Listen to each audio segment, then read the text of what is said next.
Okay, we are ready to begin.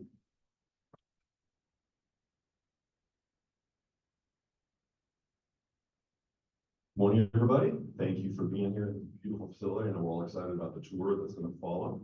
My name is Keith Opstead. It is 8:35, and I'm the chair of the City of San Diego Commission of Arts and Culture Public Art Committee. We're going to go ahead and do a quick roll call to confirm committee member attendance. When I call your name, please say present. Commissioner Fritz Reed. Present. Francisco Emme. Dr. Linda Guillen. Wayne Holton. Present. Commissioner Abe Hughes. Present. Commissioner Alessandra Moctezuma. Present.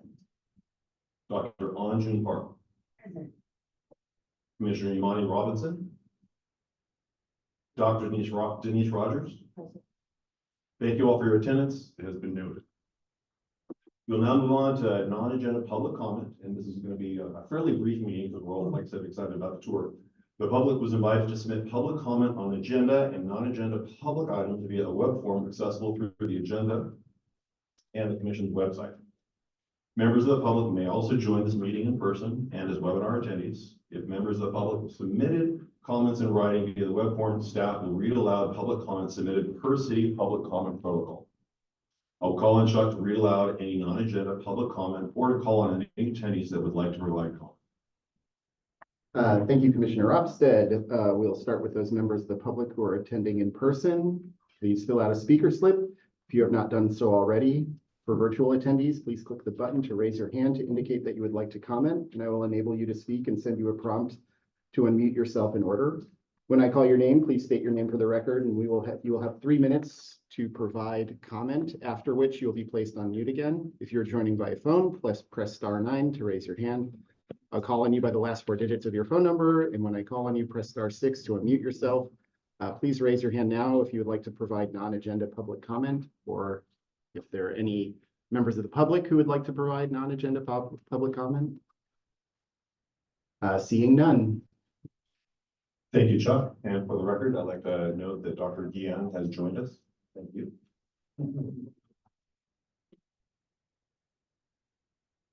So good morning once again, everybody. From the April meeting of full commission, Chuck provided a summary of the presentation provided to us last month by artist and photographer John Raymond Morales, and the Exposure Photo Fellowship Project and upcoming exhibitions.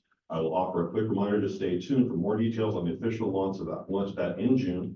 I'd also like to remind everyone about the short agenda for your meeting today, so there's ample time afterward, after we adjourn for Leah Goodwin to provide us with a tour of the numerous public art commissions that have been included with the new Live Well Center.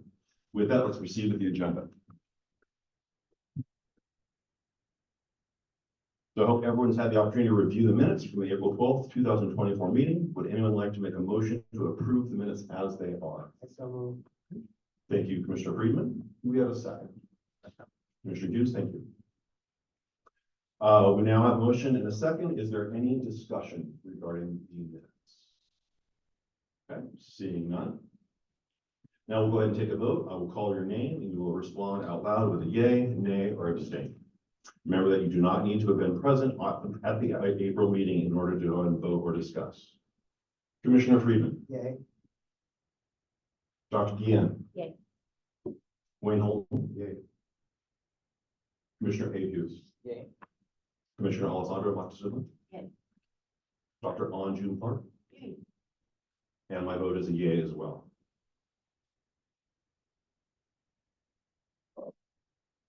Oh. My apologies. Thank you for keeping me in check.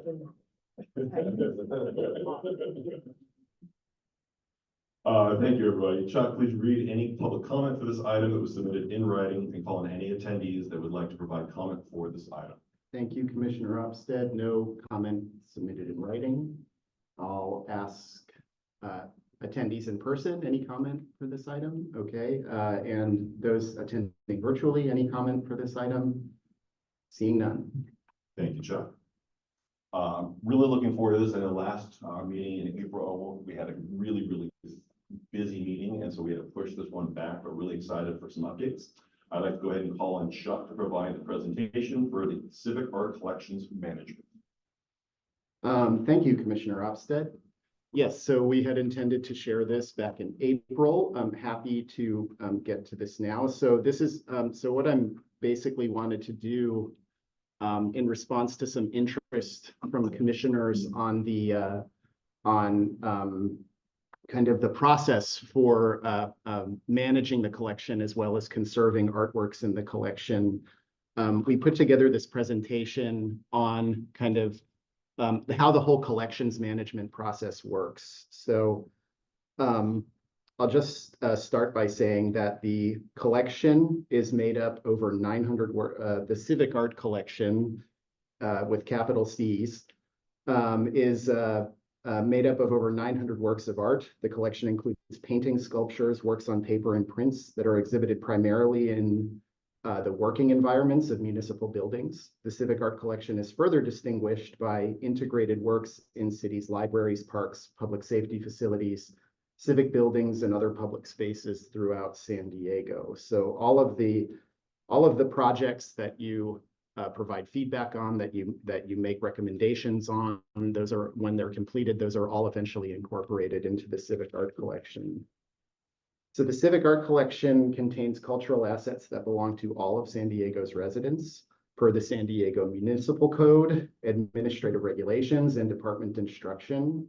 Our department is charged with managing the Civic Art Collection, including the acquisition of artwork and the preservation and conservation of artwork in the collection.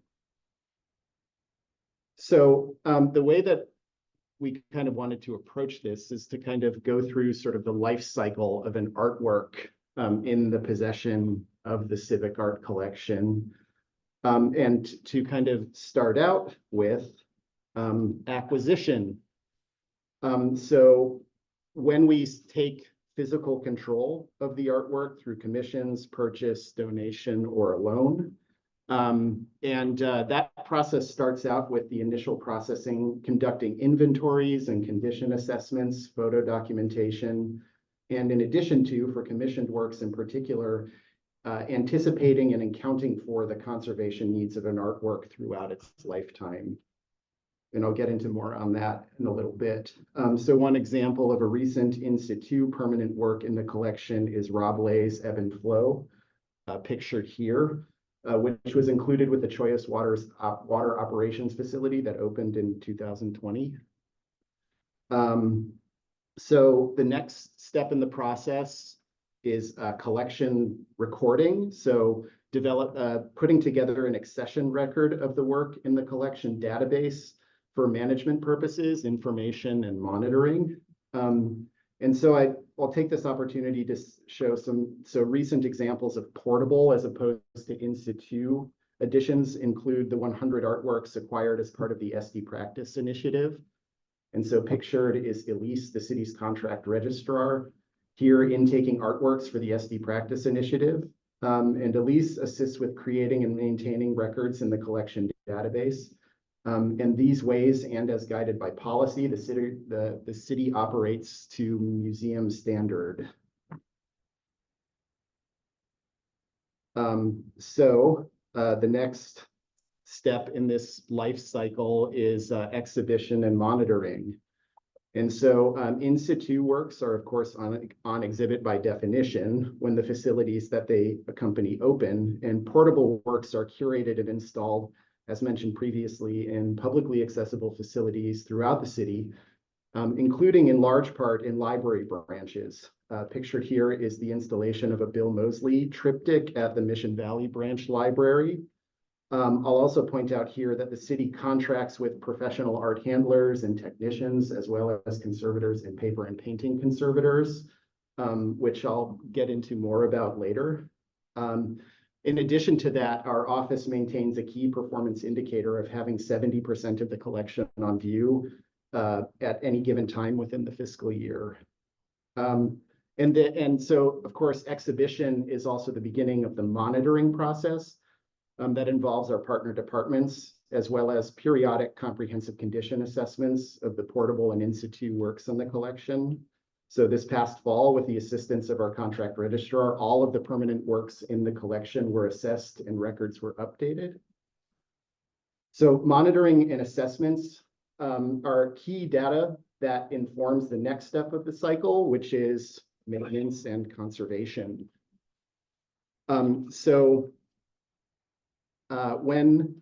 artworks in the possession of the city when artworks are in possession of the city and on exhibition, we are responsible for their conservation and maintenance for obvious reasons of addressing vandalism and damage, but also to ensure the preservation of original physical properties and the integrity of the original artistic intention. So proceeding with the assumption that we can't necessarily work with the artist in every case, they may be deceased or otherwise unavailable. We begin anticipating conservation even before the artwork is produced in the case of in situ commission works, requiring artists to have their proposals evaluated by a professional conservator and to provide a maintenance manual.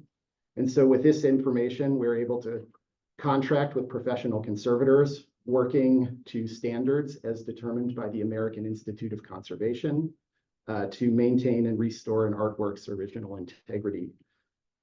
So to summarize, the way we prioritize conservation of a particular artwork, we consider a number of inputs.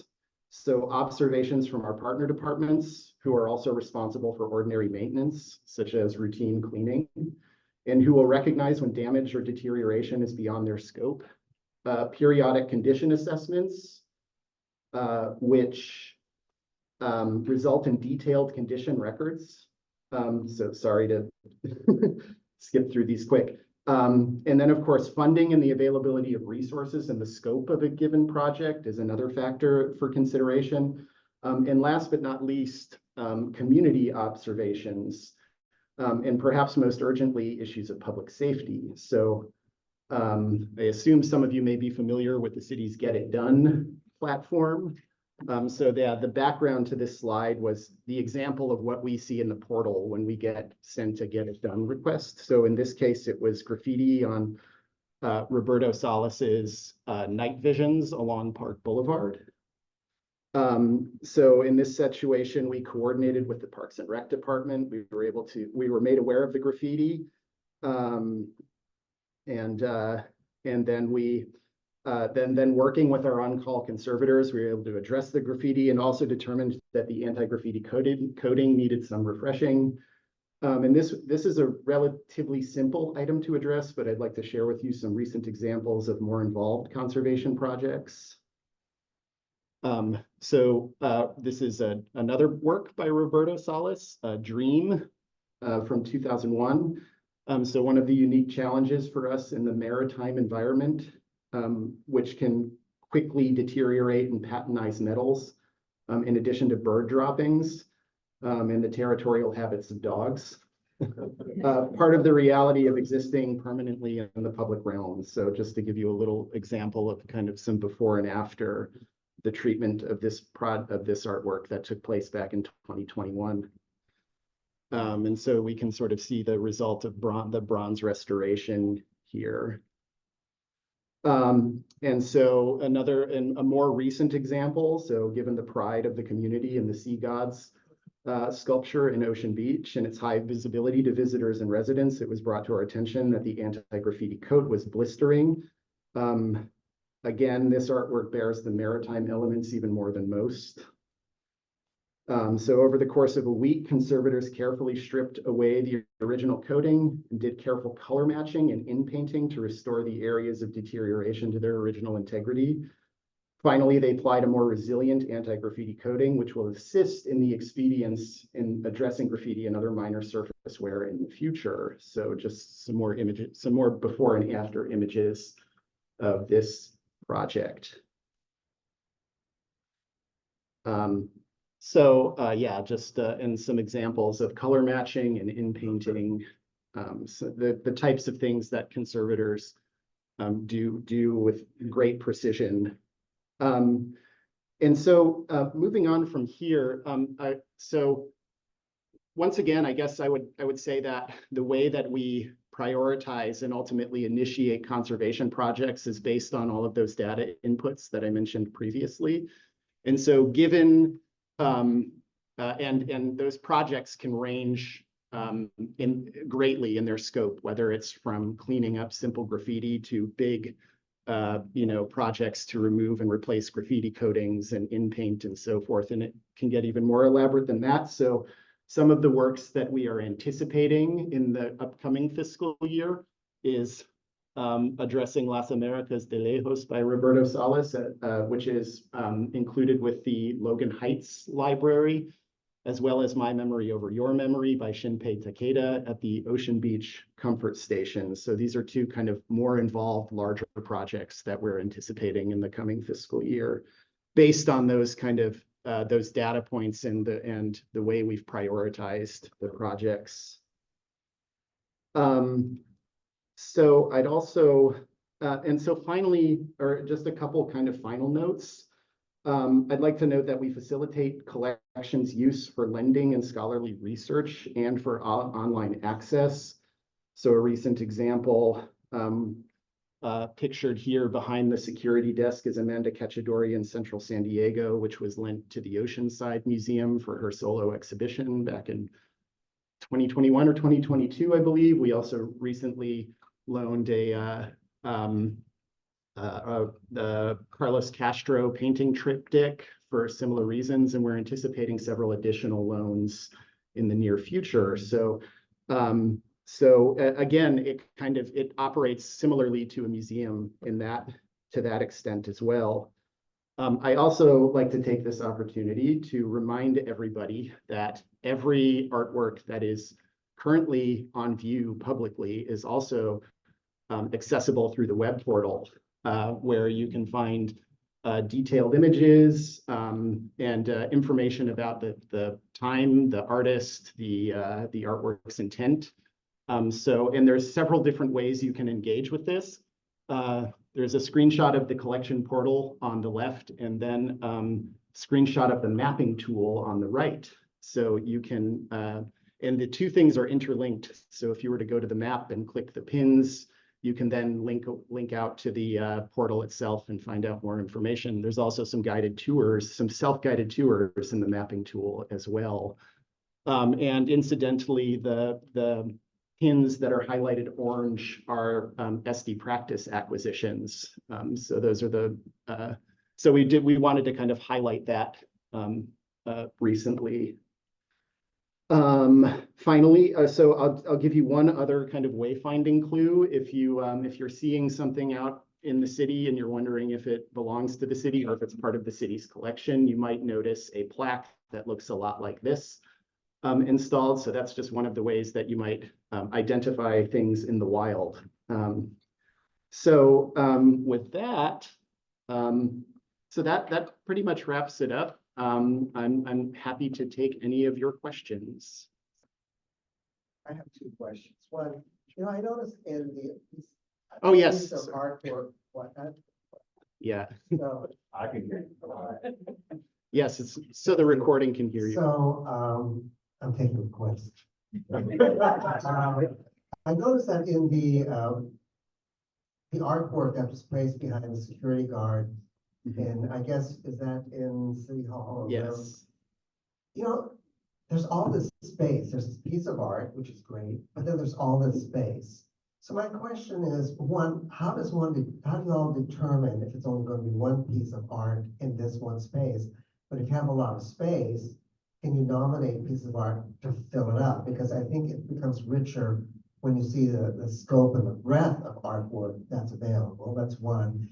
And the second question I have is, if you discover a piece or you talk to someone who's willing to give you a piece to donate, and it's a significant piece, I'm not going to give you someone's 5-year-old child's crayon picture, but what is that process to nominate a piece of art? Good questions. So to your first question, I think that there's kind of between Lara, Christine, and myself, there's quite a bit of curatorial deliberation about what pieces will go where and what space will be occupied. And it's sort of a careful it's sort of a balancing act between the availability of space and the appropriateness of an artwork for that space and how many artworks we have available. So yeah, I might agree with you that there is a lot of negative space behind that, behind the Amanda Cacciadorian painting behind the security desk there. However, I will say that that installation that was pictured in the city administration building lobby, it will be changing shortly. The artwork by John Raymond Morales as part of the Exposure Fellowship, that'll be kind of the cornerstone exhibition. So the space will be filled a little bit more in the case of that one. So, and that's something I would also bring up about the portable works, is that there are, as kind of opportunities arise or interests change, we have the option to kind of shuffle things around. And there has been a number of different exhibitions that have taken place in the city administration building lobby over the years. And to your second question, right, so this body is actually directly involved when we're evaluating donation proposals. So we will intake a donation proposal, and it goes through, you know, the department instruction, all of the policies with respect to the acquisition criteria. We consider all of those and decide whether we are going to make a staff recommendation to this body, and then we give you a presentation on it. And then you take action as to whether you would also recommend it. So we evaluate a number of, as you're aware, we evaluate a number of donation proposals from over the years. So, Yeah, may I add to that? Sure. I think it's important for this body to warn everybody, to also understand that the decision on where we're installing pieces in the city buildings,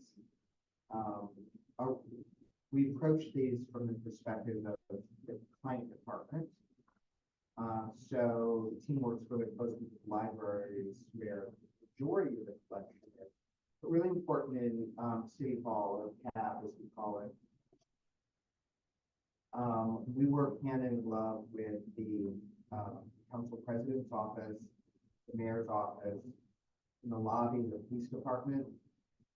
So we do a lot of, and the city clerk.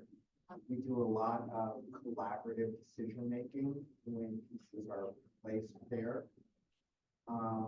The civic art team has to do a lot of thoughtful education about imagery and placement and why the staff is recommending these pieces. And then we do put a lot of time into making sure that these various stakeholders are ultimately comfortable. We don't ever get a no, but we have to do a lot of conversations. Chuck's doing that right now with John Morales. Mm-hmm. Yes, there's quite a few emails involved with hanging a picture on the wall. So I have first more of a mundane kind of operational question and then more strategic question. So the first mundane one is more, say one of the city facilities, whether it be a park, a library, or what have you, wants to have some art to display. They've got a lot of walls. They've got a lot of ability to have gallery space. How do they go about, getting art so that number of 70% or higher gets fulfilled? And then the more strategic question after that one is, do we have a sense of what the value of our collection is? And have we ever sold any piece?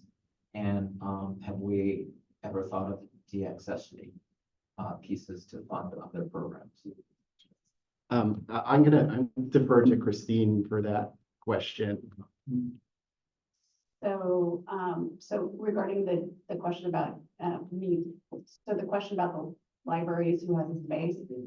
Yeah, so, we get routinely departments know to come to us if there's available space, and we really evaluate the space to understand the public accessibility of it as first and foremost. And then we start to understand what do we have available, You know, and so we take different approaches with that. So we went through that, a very evolved process with, being able to cite a lot of the SD practice works, for example. So that was kind of look at all of our public buildings across departments, understanding who had space available, is it accessible to public?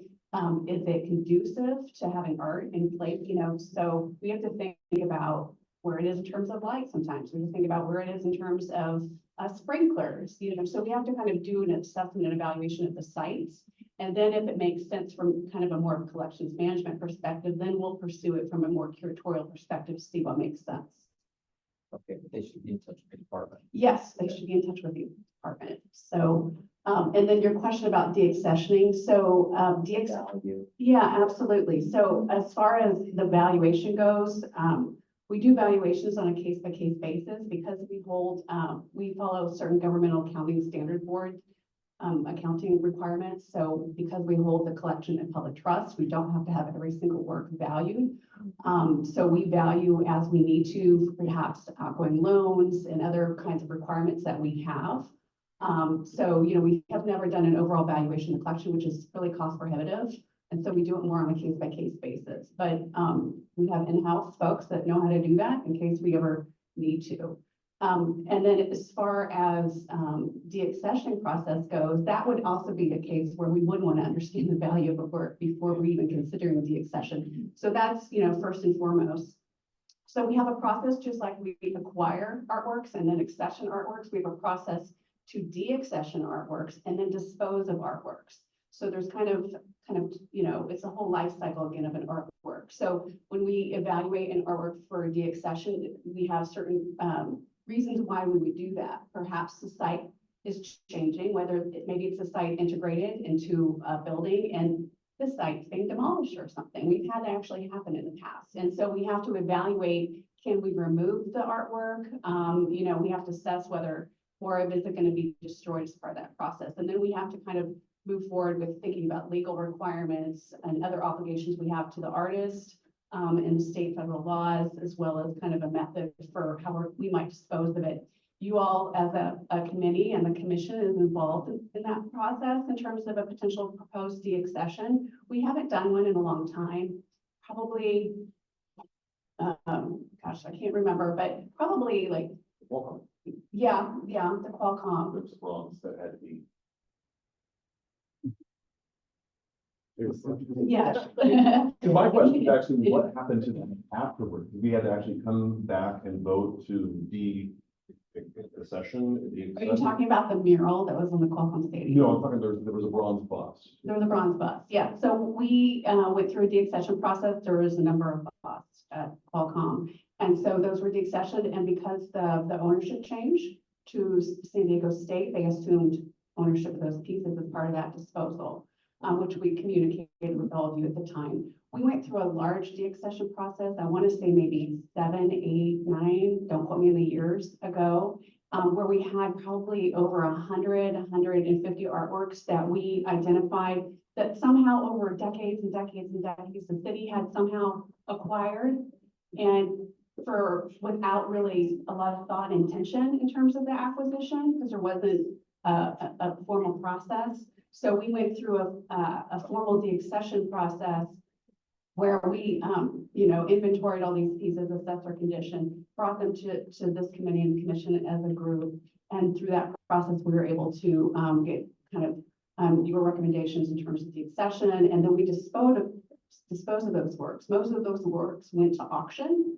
And we even had some works, you know, that actually went to Ireland for auction because that was the best place to sell the works. So we really spent a lot of time thinking about deaccession. It's not something the city takes lightly. There has to be really strong reasons why we would consider that.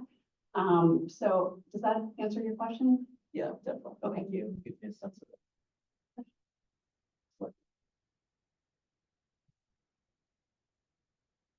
I have a question because this has happened with like a mural I painted in LA, and they contacted me that there was graffiti and they arranged. But do you contact the artist? Do you ever have the artist involved in any of the conservation, or, you know, or is it mostly conservators? That's just- Yeah, I would say it's a mixture. If we can contact the artist, that is always ideal. If we can work directly with the artist, because of course, that's how we can verify the integrity and that whatever needs to happen to maintain the artwork is consistent with the artist's intention. So, yeah, that's the ideal case. In the case that we need to work with conservators, we have lots of documentation. We have like maintenance manuals that are authored by the artists that would guide that process. And of course, people working to the standard of the American Institute of Conservation when they're doing that work. So My question is about maintenance, like long-term maintenance. Mhm. And are there safeguards in place to ensure that the maintenance is ongoing? I'm thinking of that because of the budget cuts that were discussed this week with the city. And Right. where's the, commission, saying prioritizing maintenance with the budget cuts? Right, so I guess just to reiterate, so we kind of distinguish between ordinary maintenance and extraordinary maintenance, and we work with our partner departments on ordinary maintenance. So kinds of like things that are sort of routine cleanings, common sense kind of, and if the deterioration is beyond that, then we sort of take in a lot of data points in order to prioritize kind of where to take action. And of course, one of those data points is the availability of resources and the scope of the project. But we also have, we are keeping close tabs on everything. So we have, every 5 years, there's a comprehensive condition assessment and those records are updated. And then that information feeds into a priority list. So where we consolidate all of that data and make decisions about what to conserve next, basically. So I hope that answers your question. Yes. Oh, so we'll have to get to the point where we're public comment on this item. Chuck, Yeah. can I answer that question about conservation? So we, please stop me, Chuck, sorry, if you were to cover this. We do through our annual budgeting process and make recommendations to city council. We do on an annual basis request a specific amount of money for conservation and or ongoing maintenance. It does fluctuate year to year, but we have the option. Because we have the public art fund, we do consistently have a minimum amount of money to do baseline conservation, not outstanding conservation, not big projects, but baseline things to take care of on a basis.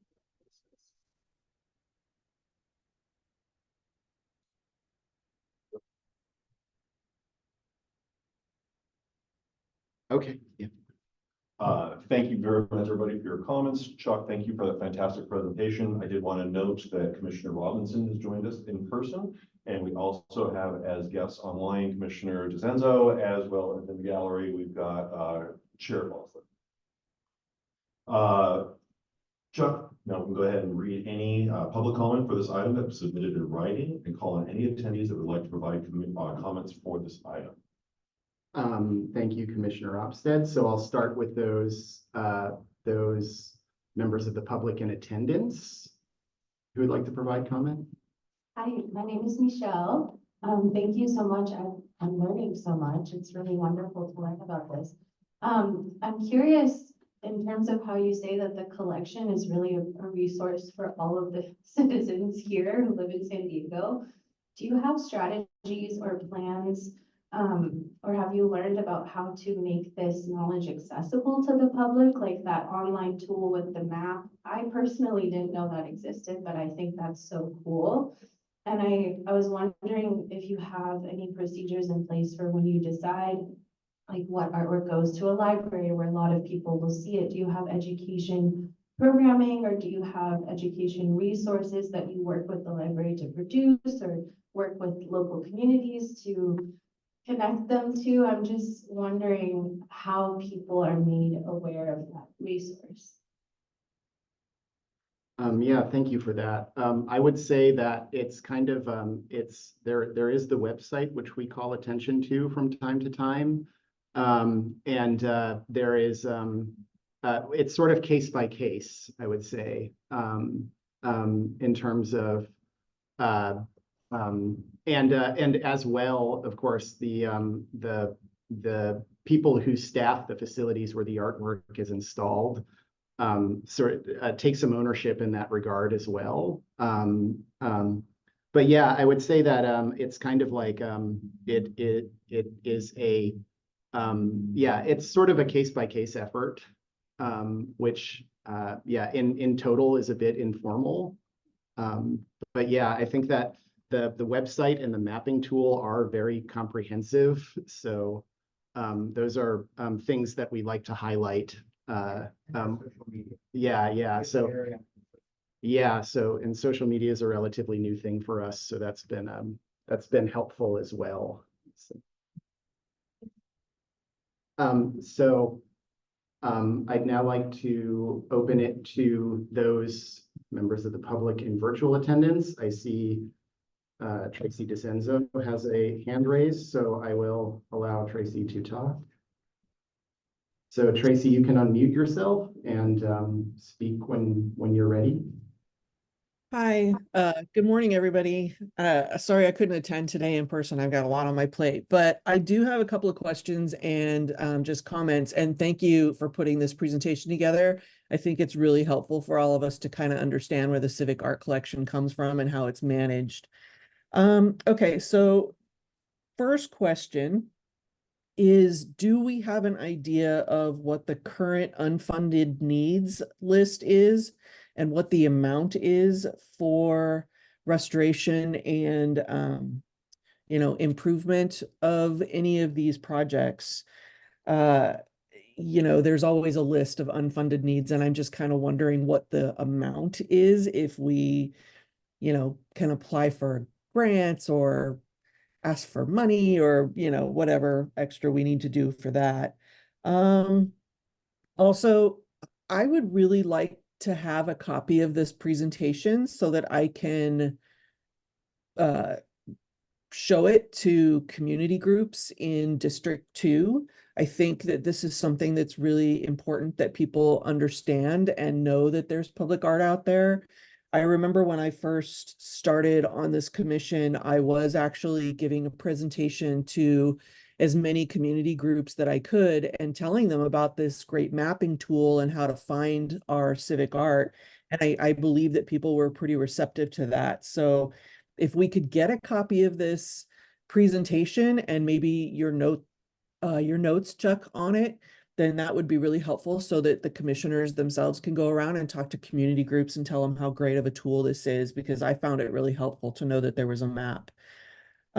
Also, I was wondering, has anybody ever thought of starting a Friends of the Civic Art program kind of organization? Because, a lot of us are out there in the communities, and if we see artwork that's in disrepair, sometimes it's not going to get back to the commission, through the Get It Done app or, a commissioner or somebody. So there might actually be a lot of pieces out there in the world that are in disrepair and we don't even know about it. So, I mean, if we could even have, a Friends of the Civic Art program that does a tour of certain sections of the artworks, on a regular basis and reports back, or maybe they walk around with a little bit of graffiti cleaner, So I was just kind of curious if anybody has ever thought about trying to form one of those groups. That's it.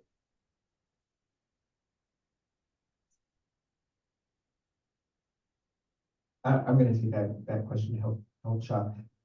That's a lot, and all really great ideas. For So firstly, the idea of a Friends, great idea. Let's bring it back to Public Art Committee. For the question of, but it's really important, direct people to get it done. The city invests hundreds and hundreds of thousands of dollars into that Get It Done app. So for this, the purpose of the city systems, because the Get It Done app actually immediately sends information to every different department, just send information or send people to get it done. And then thirdly, as far as information, of course, Chuck can disseminate all that information. And respectfully, committee, if we could move into, yeah, that'd be fantastic. Thank you, Cheryl. I'm sorry. Thank you, everybody. Like I said, in order to honor time limits, we're running a little bit late, so we're going to go ahead. Christina, with your permission, go ahead and skip your presentation until the next one. So thank you very much.